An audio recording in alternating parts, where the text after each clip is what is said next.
In a room clouded with cigar smoke where December heat mixed with the scent of expensive rum and cheaper desperation, 23 men sat around a table in Havana, Cuba. The year was 1946. Outside, the Caribbean night hummed with music and laughter. Inside the Hotel Nacional, there was only silence. The kind of silence that precedes violence. The kind that makes men check the exits. Meyer Lansky sat 3 seats from the head of the table. Small in stature, unremarkable in appearance. But every man in that room knew the truth. Size meant nothing here. Power was measured in ledgers, not muscle, in connections, not confrontations. And Meyer Lansky controlled more money than most of them would see in 10 lifetimes. To his right sat Frank Costello, sharp-dressed and stone-faced. To his left, the space was deliberately empty, a message to everyone present. Lucky Luciano held court at the head of the table, recently deported from the United States, now operating from Cuban soil. This was his domain now, his exile. But even exiled kings need financiers. The meeting had been called to discuss one name, Benjamin Siegel. Bugsy to those who didn't know better. Just Ben to those who did. And to Meyer Lansky, he was something more. A friend since childhood. A partner since the streets of Lower Manhattan, a brother in everything but blood. But friendship in this world had a price ceiling. The Flamingo Hotel was bleeding money, not a trickle, a hemorrhage. What began as a $1.2 million investment had swollen to over $6 million. Construction delays, material shortages, cost overruns that defied explanation. And behind it all, whispers. Whispers that Ben Siegel was skimming. That his girlfriend, Virginia Hill, had suitcases full of cash stashed in Swiss banks. That the man who built Murder Incorporated couldn't be trusted with the syndicate's money. You could feel it in the room. The weight of unpaid debts. The pressure of investors who'd put everything into a desert dream that kept asking for more. These weren't men who accepted excuses. They were men who solved problems, permanently. Luciano spoke first. His voice was calm, almost friendly. That made it more terrifying. He laid out the numbers, the delays, the losses. He didn't mention Ben by name at first. He didn't need to. Everyone knew why they were there. If stories like this make you see Meyer Lansky in a different light, then this channel was made for you. Subscribe now, because there's still so much of this story that few people know. The conversation moved around the table. Chicago's representatives wanted blood immediately. New York's delegates urged caution. Ben had turned the Flamingo around before. The casino was finally open. Maybe he deserved time. Detroit stayed quiet. Miami watched Lansky. Because everyone in that room understood the real question wasn't about money. It was about Meyer. Would he protect his friend, or would he protect the organization? Lansky didn't speak for the first hour. He sat perfectly still, a half-finished glass of whiskey in front of him, a cigar burning down to ash in his hand. His face revealed nothing, but his silence revealed everything. When he finally spoke, his voice was barely above a whisper. He didn't argue for Ben. He didn't condemn him. He simply stated facts.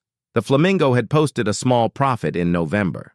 If the trend continued, the investors would be made whole by spring.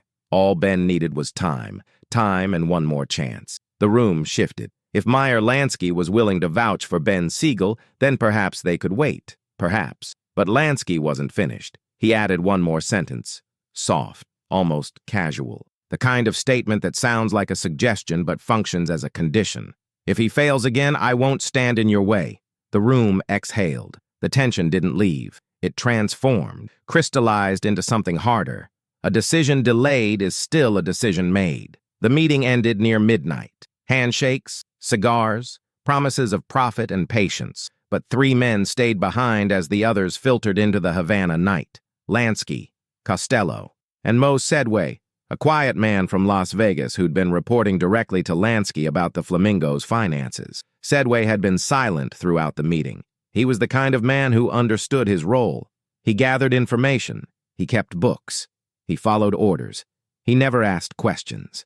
Now, in the emptying room, Lansky gestured for him to come closer. Costello watched from the doorway, making sure no one lingered in the hall. The hotel staff had been paid well to be deaf and blind tonight. Lansky spoke, not to the room, not for the record, just to Sedway. Close enough that the words were felt more than heard, a whisper that carried the weight of execution. What he said in that moment, no one recorded. No FBI surveillance captured it. No informant testified to it. But Sedway's face changed, pale, set, the face of a man who'd just been handed a burden he couldn't refuse.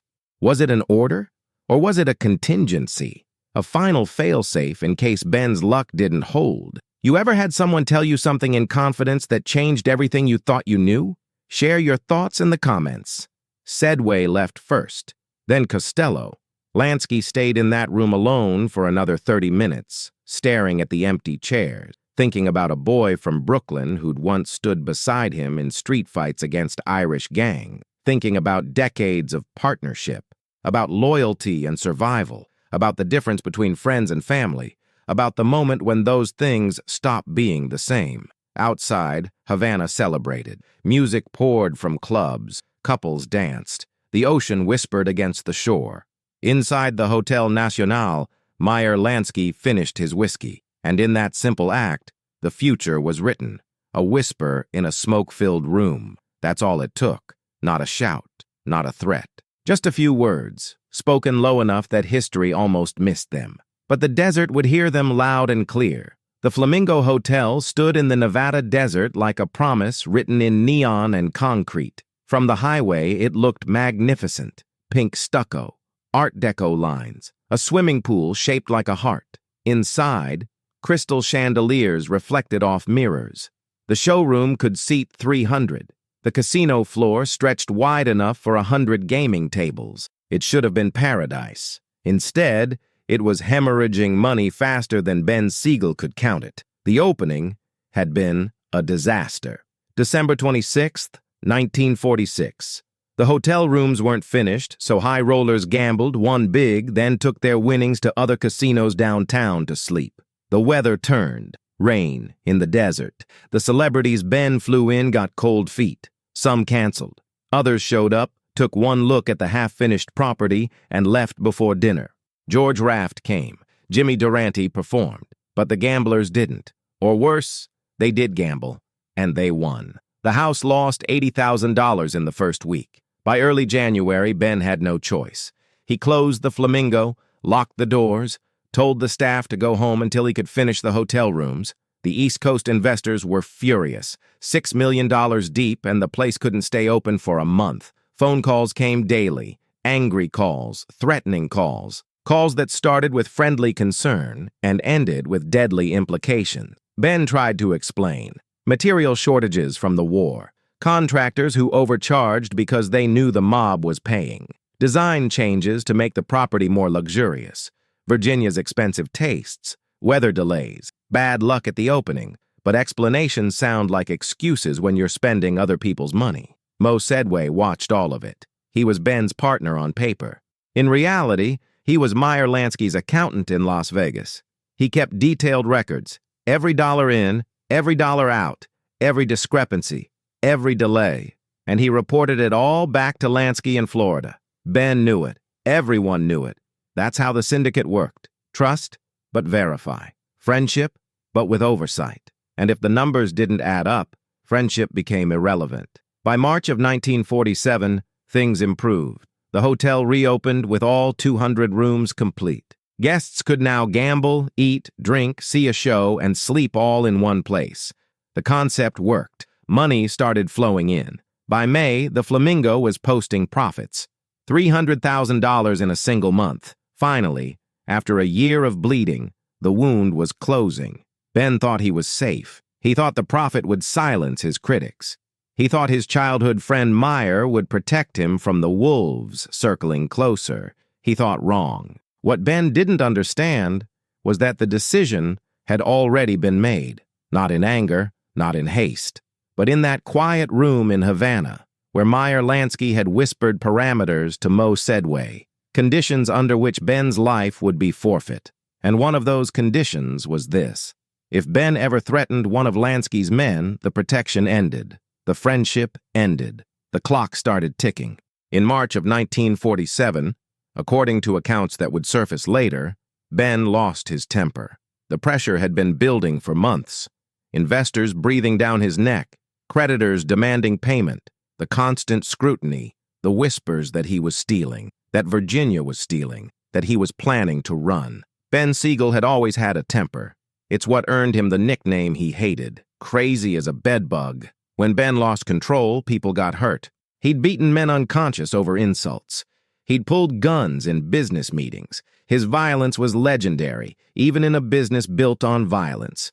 That March, in a meeting about the Flamingo's finances, Ben turned on Mo Sedway, called him a rat, a spy, Meyer's lapdog. The words escalated. Ben's hand went to his waistband where he kept a snub-nosed revolver. He didn't pull it, but the threat was clear, unmistakable, witnessed by 3 men who would later tell the story. Mo said nothing. He gathered his papers. He walked out, and he made a phone call to Florida. Meyer Lansky took the call in his Miami office. He listened in silence as Mo explained what happened. The threat, the gun, Ben's increasingly erratic behavior.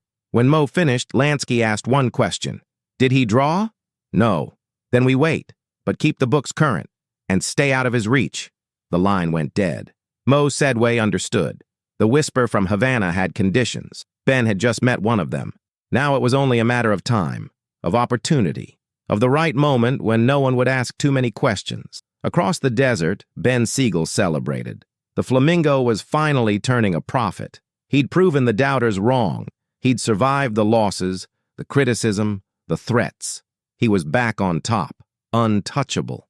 He had no idea he was already a ghost, walking, talking, living on borrowed time measured in weeks. Because in this world, you don't threaten Meyer Lansky's men. You don't put a hand on your gun in a room with witnesses. You don't cross lines that can't be uncrossed, even if you're a childhood friend, even if you built Murder Incorporated together, even if you've been brothers for 30 years. Business is business, and the whisper from Havana had already been spoken. The second week of June, 1947, Beverly Hills, California. The air thick with jasmine, and the distant hum of sprinklers keeping lawns green in the California sun. Virginia Hill's home on Linden Drive sat quiet and elegant in the late afternoon light. White stucco, red tile roof, palm trees swaying in a breeze that offered no real relief from the heat. Inside, Ben Siegel sat reading the Los Angeles Times. A mundane moment, the kind of ordinary evening that feels safe, that feels like life will continue exactly as it is, forever. 3,000 miles away, in a Miami office, Meyer Lansky made a phone call, short, cryptic. The kind of conversation that means nothing to anyone listening but everything to those who understand the language. The package needs to be delivered. That's all he said. Then he hung up.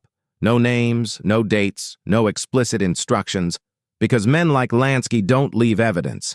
They leave implications, suggestions, permissions. The details get handled by others, by men who know what needs to be done without being told exactly how to do it. In Las Vegas, Mo Sedway received a phone call, not from Lansky directly, from someone in between, a voice that said only 3 words. It's been approved. Sedway sat in his Flamingo office, staring at the phone after he hung up. He'd known this was coming, since Havana, since the whisper, since Ben's hand moved toward his gun in that meeting. But knowing something is coming and having it arrive are different experiences entirely. Does knowing something is inevitable make it easier to accept or harder? Mo Sedway was not a violent man. He was a bookkeeper, an accountant, a manager. He kept records. He balanced sheets. He reported to bosses. But now he was being asked to do something else, not to pull the trigger himself, but to set the pieces in motion, to coordinate, to ensure that what needed to happen would happen without complications. The killer had already been selected, the location identified, the moment chosen. All that remained was the execution, literal and complete. June 20th, 1947. The date had been circled on a calendar somewhere, marked, approved, scheduled like a business meeting, which in a sense it was, business. The permanent resolution of a financial liability, the elimination of a security risk, the enforcement of rules that everyone understood but no one spoke aloud. Ben Siegel had violated those rules. He'd overspent. He'd been reckless. He'd threatened a made man's associate. And now, despite the Flamingo's recent success, despite 30 years of friendship, despite everything they'd built together, the organization had decided. Meyer Lansky had given his reluctant approval, not with enthusiasm, not with anger, but with the cold calculation of a man who'd learned long ago that survival requires hard choices. That sentiment is a luxury, that in this business, everyone is expendable, even friends, even brothers. The whisper from Havana had become a phone call to Miami. The phone call had become approval to Las Vegas, and the approval was now becoming action. That evening, as Ben sat reading his newspaper in Virginia's living room, completely unaware that his last sunset had already passed, men were moving into position. A rifle was being loaded. A car was being positioned for a quick escape. Lookouts were checking police patrol routes. Every detail was being managed by professionals who'd done this work many times before. In Las Vegas, 3 men prepared to walk into the Flamingo Hotel the moment they received word. Mo Sedway, Gus Greenbaum, Morris Rosen. They would take control immediately, within minutes. No power vacuum, no chaos, just a smooth transition from one management to another, as if Ben Siegel had never existed. That's how the organization worked. One man dies, and the business continues without missing a beat, without panic, without uncertainty, because the organization is bigger than any individual, bigger than friendship, bigger than loyalty, bigger than everything except money and survival. At approximately 10:45 p.m., Ben Siegel sat on the couch in Virginia Hill's living room. His friend Alan Smiley sat beside him, also reading the paper. They'd had dinner.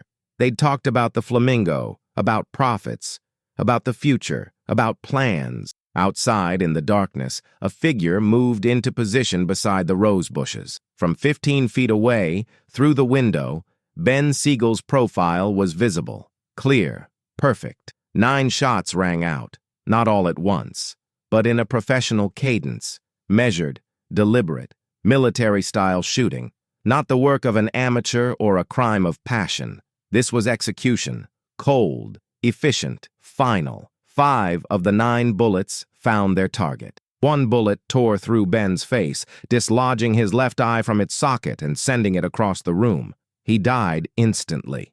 No suffering, no final words, no dramatic goodbye, just silence after violence. The way most men in this business die. Suddenly, definitively, alone. Alan Smiley wasn't hit. He threw himself to the floor, crawled to another room, found a phone, called the police. But before the police arrived, before the ambulance, before the press descended on Linden Drive with cameras and questions, another call was made. To Las Vegas, to Mo Sedway. 1 word. Done. Sedway hung up. He looked at Greenbaum and Rosen. They stood, straightened their ties, walked out of the office and directly onto the casino floor of the Flamingo Hotel. At 11:20 p.m., while police were still securing the crime scene in Beverly Hills, while Ben Siegel's body was still warm, 3 men stood in the center of the Flamingo and made an announcement. There's been a change in management. Everything continues as normal. The Flamingo is open for business. No panic. No questions. The dealers kept dealing. The wheels kept spinning. The drinks kept pouring. Within hours, everyone in Las Vegas knew. Within days, everyone in the country knew. Ben Siegel was dead, and the organization had moved on. Meyer Lansky, when asked for comment, said nothing. He attended no funeral. He gave no interviews. He simply returned to his work, building casinos in Cuba, laundering money through offshore banks, managing the empire that he'd built with Ben Siegel decades ago. Some say he cried in private. Some say he never showed emotion. But what everyone agrees on is this. Meyer Lansky never spoke publicly about who gave the order. Never confirmed. Never denied. Just silence. The same silence that filled that room in Havana. The same silence that carried more weight than any confession. Because in the end, the whisper was all it took. Not a shout. Not a contract signed in blood. Just a few words spoken low in a room full of smoke and secrets. Words that set everything in motion. Words that sealed a childhood friend's fate. Words that changed the Mafia forever. The morning after Ben Siegel died, Newspapers across America carried the same photograph. Ben's body on Virginia Hill's couch, his face destroyed, blood on the white cushions. The elegant living room transformed into a crime scene. The image was shocking, graphic, exactly the kind of publicity the organization hated, but it sent a message, a clear one. No one is untouchable. Not movie star gangsters, not childhood friends of Meyer Lansky, not men who'd built the mob's infrastructure from nothing. If you break the rules, you die. Simple, final, inevitable. The FBI opened an investigation immediately. Interviews, surveillance, wiretaps, they questioned everyone. Alan Smiley, who'd been in the room. Virginia Hill, who'd conveniently been in Europe when the shooting happened. Mo Sedway, Gus Greenbaum, Morris Rosen, every known associate of Ben Siegel in California, Nevada, and New York. No one knew anything, or no one was willing to say what they knew. The investigation went nowhere. No arrests, no indictments, just theories and speculation. The murder of Ben Siegel remains officially unsolved to this day, one of the most famous cold cases in American mob history. But everyone in the organization knew the truth. The order came from the top. The approval came from Meyer Lansky. The execution was carried out by professionals who knew how to disappear. And the message was received by everyone who mattered. In Las Vegas, the Flamingo thrived. Under Sedway and Greenbaum's management, the casino posted $4 million in profit its first year. The investors were paid back in full. The model worked, and within a decade, the Las Vegas Strip would be lined with mob-controlled casinos, each one following the blueprint Ben Siegel had created, each one generating millions in revenue, each one laundering money for crime families across the country. Ben didn't live to see his vision realized, but his death made it possible. Because his death proved that the organization was serious, that it would enforce its rules, that it would eliminate anyone who threatened the bottom line. And that kind of reputation, that kind of fear, made it easier to do business. Partners paid on time. Employees stayed loyal. Competitors kept their distance. Violence, when used strategically, is just another business tool. Meyer Lansky never spoke about Ben Siegel again. When asked in later years about his childhood friend, he would only say, "Bugsy was a dreamer who dreamed with other people's money." That's the fastest way to get clipped. Cold, factual, devoid of emotion, as if 30 years of friendship could be reduced to a balance sheet. As if the man who'd stood beside him in 100 fights was just another failed investment. But some who knew Lansky well said he was never quite the same after June 20th, 1947. That something hardened in him. That whatever capacity he'd had for sentiment died that night along with Ben Siegel. That from that point forward, he was pure calculation, pure strategy. A man who'd crossed the last line between human and machine. Others said he'd always been that way. That the friendship with Ben was always conditional, that Lansky had never allowed emotion to cloud his judgment, that the whisper in Havana was easy for him, natural, the inevitable conclusion of a relationship that had outlived its usefulness. The truth probably lives somewhere between those extremes. Meyer Lansky was not a monster. He was a man making impossible choices in an impossible world. He'd built an empire on cooperation, on interethnic alliances, on the idea that Jewish and Italian criminals could work together if the terms were clear. And those terms required enforcement. They required consequences. They required the willingness to sacrifice friends when the organization demanded it. Was that evil, or was that survival? The Flamingo continued to operate for decades. It's still there today, rebuilt, renovated, modernized. But still on the same spot where Ben Siegel planted his flag in the desert, still carrying the name he chose, still profiting from the model he created, and somewhere in the history books, in the memoirs and the documentaries, Ben Siegel is remembered, not as the man who overspent, not as the friend who was betrayed, but as the visionary who built Las Vegas, the gangster who went legitimate, or tried to, the man who died for his dream. Meyer Lansky is remembered, too, as the financial genius of organized crime, the accountant, the diplomat, the man who never went to jail, never got his hands dirty, never made mistakes, The man who built an empire and died of old age in his own bed, surrounded by family, relatively poor, but absolutely free. 2 childhood friends, 2 different endings, one whisper that connected them forever. In the decades after Ben's death, other mobsters were killed, dozens, hundreds, some for stealing, some for talking to police, some for disrespect, some for nothing more than being in the wrong place when power shifted.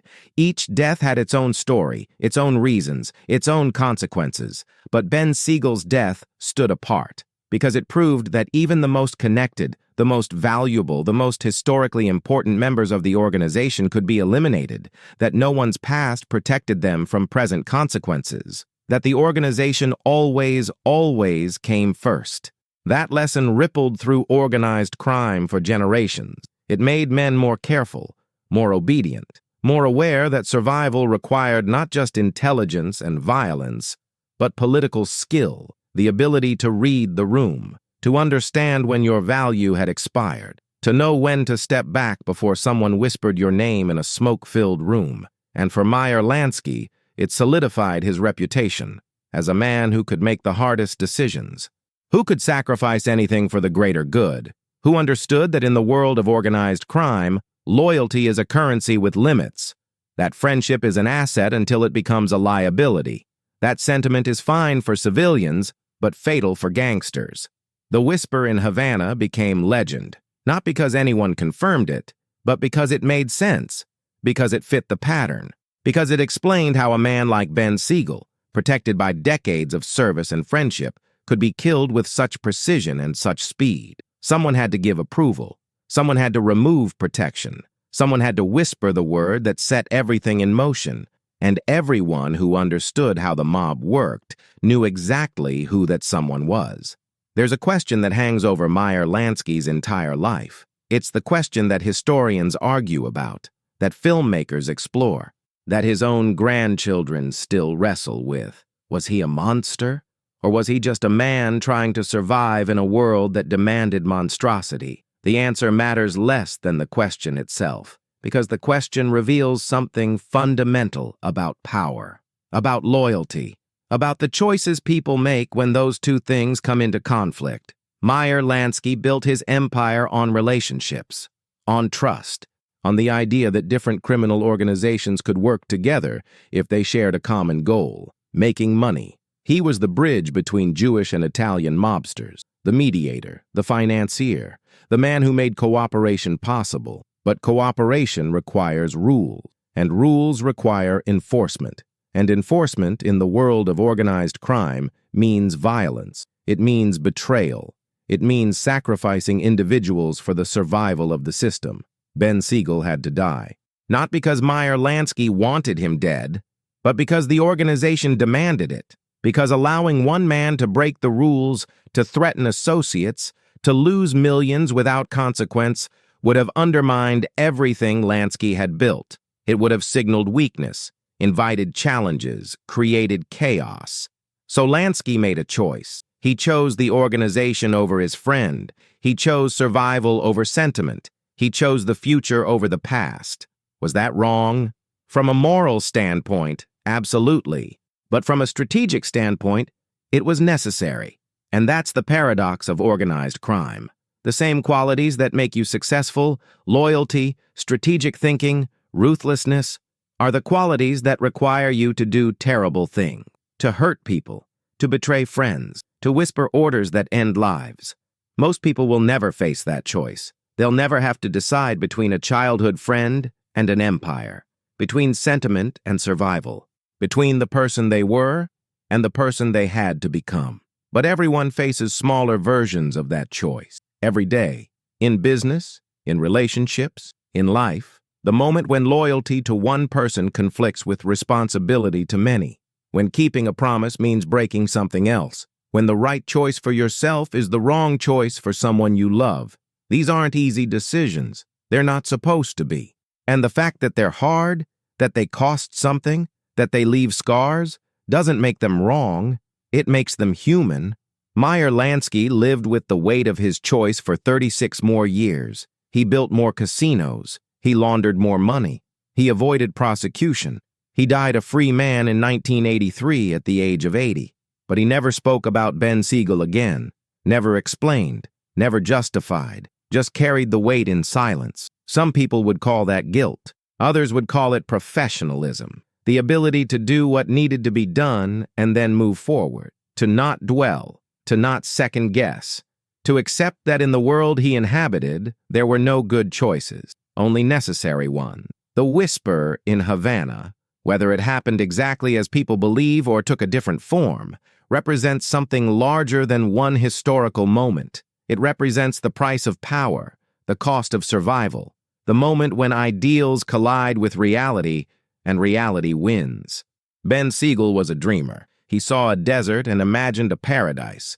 He saw empty land and envisioned hotels and casinos and entertainment. He bet everything on that vision, and for a while, it looked like he might fail. But in the end, he was right. Las Vegas became exactly what he imagined, a playground for adults, a place where people could escape their ordinary lives and pretend for a weekend that they were living in luxury.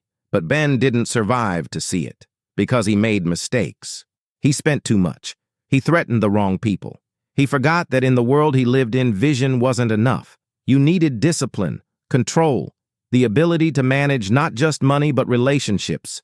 And when you failed at that, you paid the ultimate price.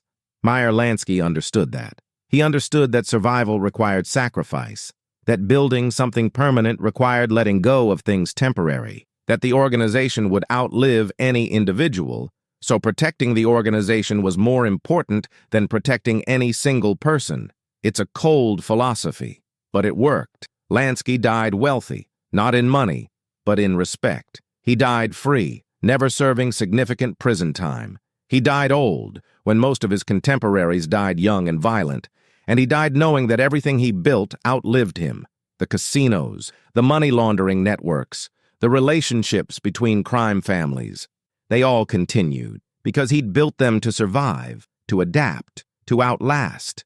The whisper that killed Ben Siegel also secured Meyer Lansky's legacy. It proved he was serious, that he would do what needed to be done, that he could make the hard choices.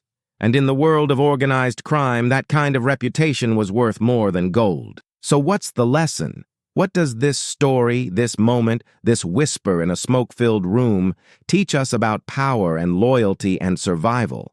Maybe it's this, that every choice has a cost, that loyalty to one person sometimes means betrayal of another, that building something larger than yourself requires sacrifices that feel unbearable, and that history remembers results, not intentions. Meyer Lansky intended to give his friend more time. He intended to protect Ben Siegel. But when Ben crossed lines that couldn't be uncrossed, intention became irrelevant, action became necessary, and the whisper became inevitable. You can judge him for that. Many do. But judgment requires context. And the context was a world where violence was currency, where loyalty was conditional, and where survival meant being willing to do things that decent people find unforgivable. Most of us don't live in that world, but we live in our own versions of it. Corporate environments where loyalty to your team conflicts with orders from above. Family situations where protecting one person means disappointing another. Moments where doing the right thing for one relationship means damaging another. In those moments, maybe the lesson from Meyer Lansky isn't about whether he was right or wrong. Maybe it's about acknowledging that some decisions have no good outcome, that sometimes you're choosing between bad options, and that the weight of those choices, the cost of them, is what separates people who lead from people who follow. Leaders make the hard calls. They carry the burden. They whisper the orders that others can't or won't, and they live with the consequences. Not because they're monsters, but because someone has to.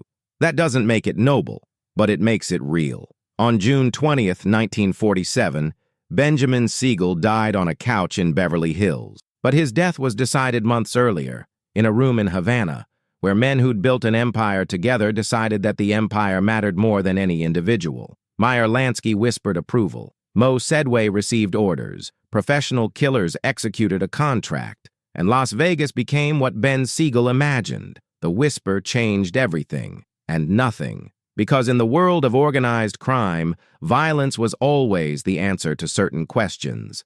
Loyalty was always conditional, and friendship was always vulnerable to the cold mathematics of profit and loss. What changed was the understanding that even legends could fall, that even childhood bonds could break, that the organization was bigger, more important, more permanent than any single person. And that lesson, harsh as it is, brutal as it is, impossible to accept as it is, defined the Mafia for generations, not through violence alone, but through calculated violence, strategic violence, violence that served a purpose beyond revenge or anger, violence as policy, as enforcement, as the final argument when all other arguments failed. The whisper in Havana was quiet, but its echo carried for decades, through every mob execution that followed, through every betrayal, through every moment when friendship collided with business and business won. You can hear that echo still, in the stories we tell about organized crime, in the lessons about power and loyalty, in the understanding that in certain worlds, under certain circumstances, even the closest bonds can be severed by the simplest sound. A whisper, that's all it took. One whisper in a room full of smoke and power. One moment when sentiment died and strategy survived. One decision that cost a childhood friend his life and secured an empire's future. History doesn't judge, it records. And the record shows that Meyer Lansky lived long and died free, that Siegel died young and violent, that the Flamingo still stands, that Las Vegas became exactly what Ben imagined. And somewhere, in the space between those facts, lies the truth about loyalty, power, and the cost of both. That truth isn't comfortable. It isn't satisfying. It doesn't offer clear heroes or villains, just men making impossible choices in an impossible world. Just a whisper that changed everything, and the knowledge that sometimes silence speaks louder than any word.